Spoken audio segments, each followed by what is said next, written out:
para maghiganti sa babaeng nambuli sa kanya mula pagkabata. Nakalaunan ay inagaw pa ang kanyang asawa. Hindi siya nag-atubiling ibenta lahat ng ari-arian. Mula sa pagiging isang hindi kapansin-pansing pangit na bibe, naging pinakamakinang nakagandahan sa buong Japan. Ngunit ang pagkakaroon ng pambihirang ganda ay simula lamang. Pinilit niyang gawing kanang kamay ang kaliwa. Muling hinubog ang bawat sulat kamay. Pati ang paraan ng paglakad ay kinurek. Hindi lamang iyon, masigasig din niyang pinag-aralan ng iba't ibang estilo ng pananamit, at nagpraktis ng pinong pagmi-makeup. Matapos ang malaking pagbabago, si Xiaokui ay bumalik na may bagong mukha at pangalan. Tahimik na bumalik sa lungsod na tinitirhan ni Karen, at umupa ng bahay katabi nito. Isang planong parang multo ng paghihiganti ay nagsimula na. Si Xiaokui noon ay hindi kagandahan, ngunit siya ay kabilang sa top 5 sa klase, kaya't naging tinik siya sa mata ng campus beauty na si Karen. Isang araw habang nakatitig siya sa perpektong test paper, bigla siyang itinulak ni Karen. Inakala niyang aksidente lamang iyon, ngunit habang inaabot siya ni Karen para tulungan siyang bumangon. Xiaokui, ang bigat mo at ang dulas ng kamay mo, ang kadiri. Hindi lang iyon, marahas pa nitong itinapon ang mga libro mula sa kanyang bag. Lahat ay nalaglag sa putikan. Mas nakakasuklam pa, palihim na nilagay ni Karen ang dumi sa kanyang sapatos. At inudyukan pa ang mga kaklase na pagtawanan siya. Tahimik na lumuhad si Xiaokui sa tabi ng lababo. Pilit na hinuhugasan ang maruming sapatos at medyas. Tahimik na humahalo ang luha sa tubig.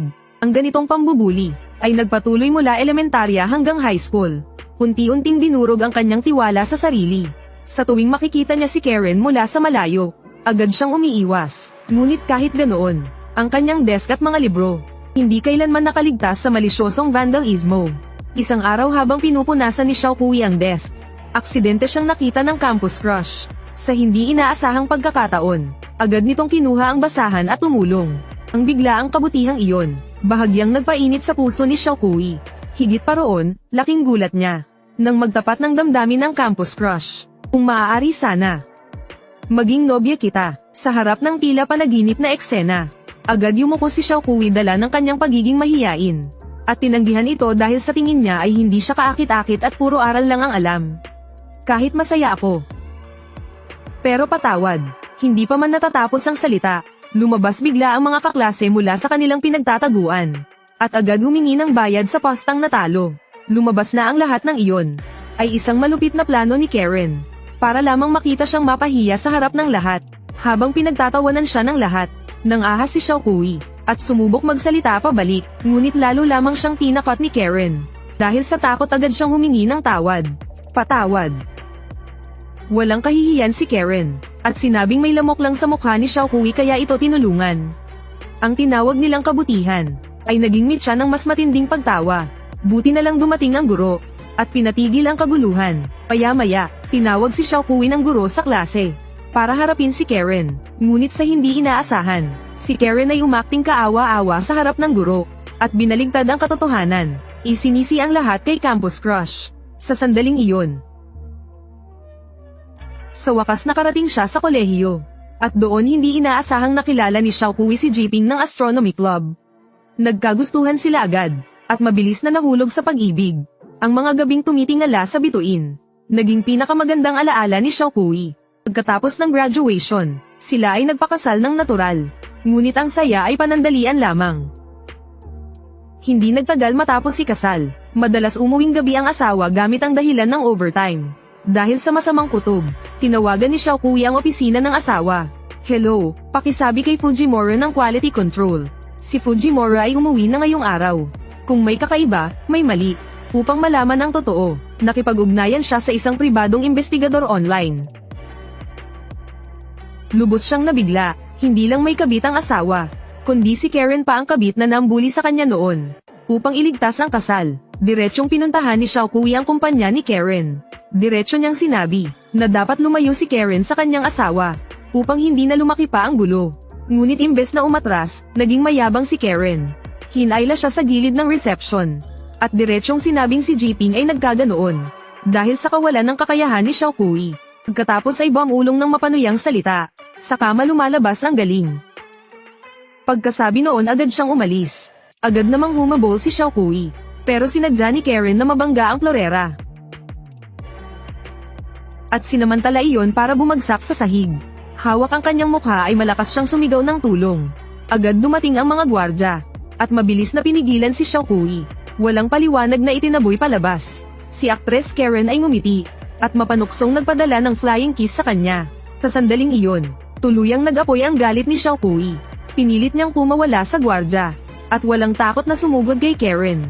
Ngunit sa huli, mas malakas na mga bisig ang pumihil sa kanya.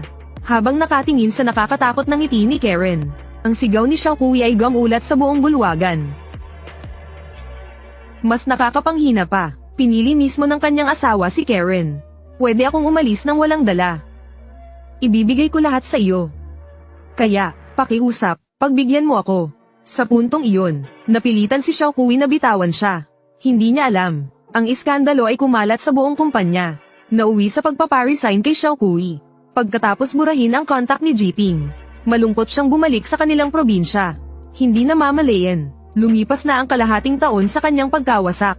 Isang araw, pagkatapos mamili si Xiaokui, aksidente niyang nabuhos ang tambak na sulat. Habang nililinis niya iyon, napansin niya ang kasal na larawan galing kay Karen.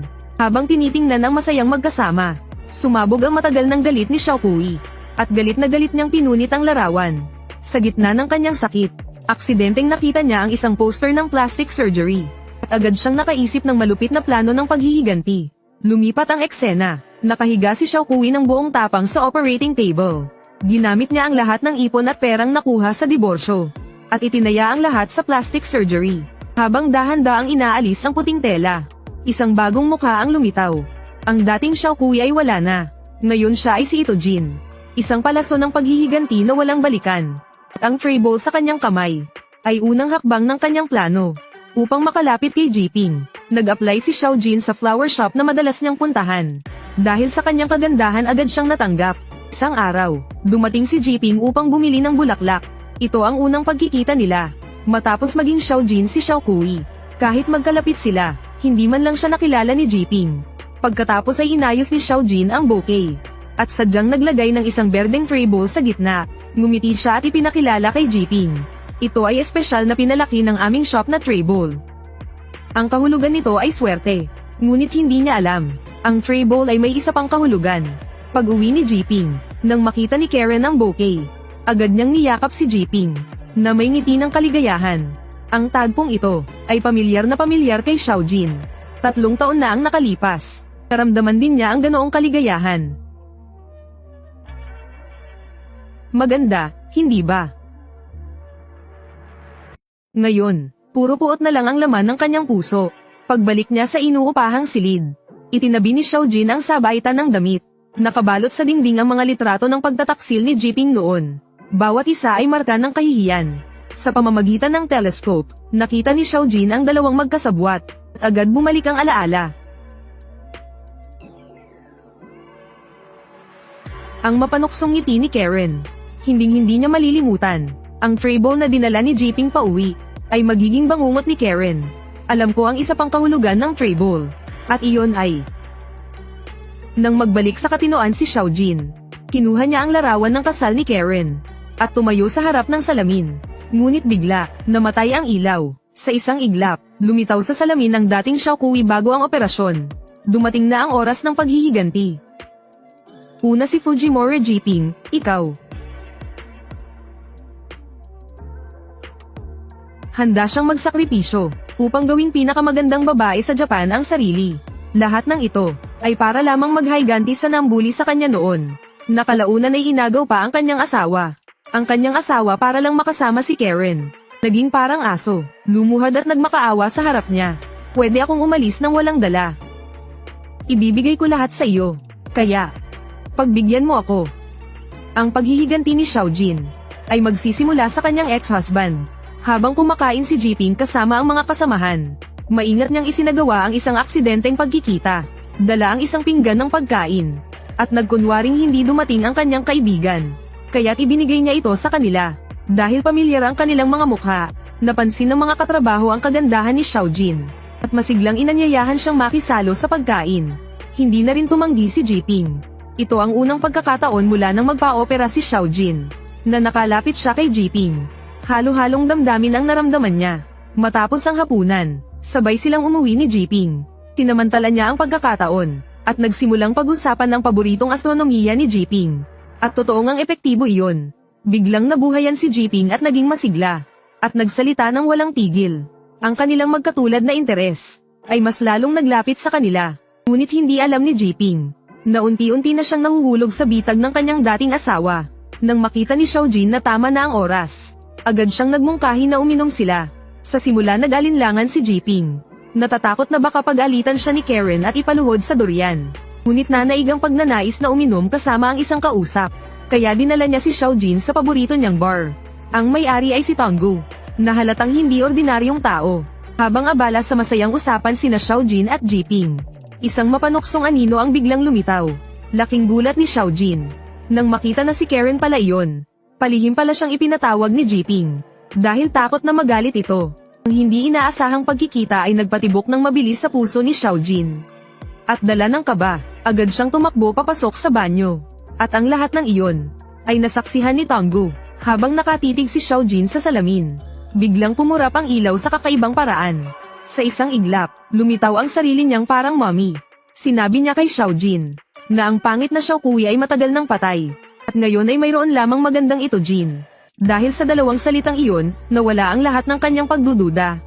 Kasunod nito, mas malupit at mas tusong plano ang sumulpot sa kanyang isipan. Huling nagkaroon ng tiwala si Xiaojin at lumabas ng banyo. At dumiretso kay Karen, nakasuot ng isang kaakit-akit na ngiti. At pinuri ng todo si Karen.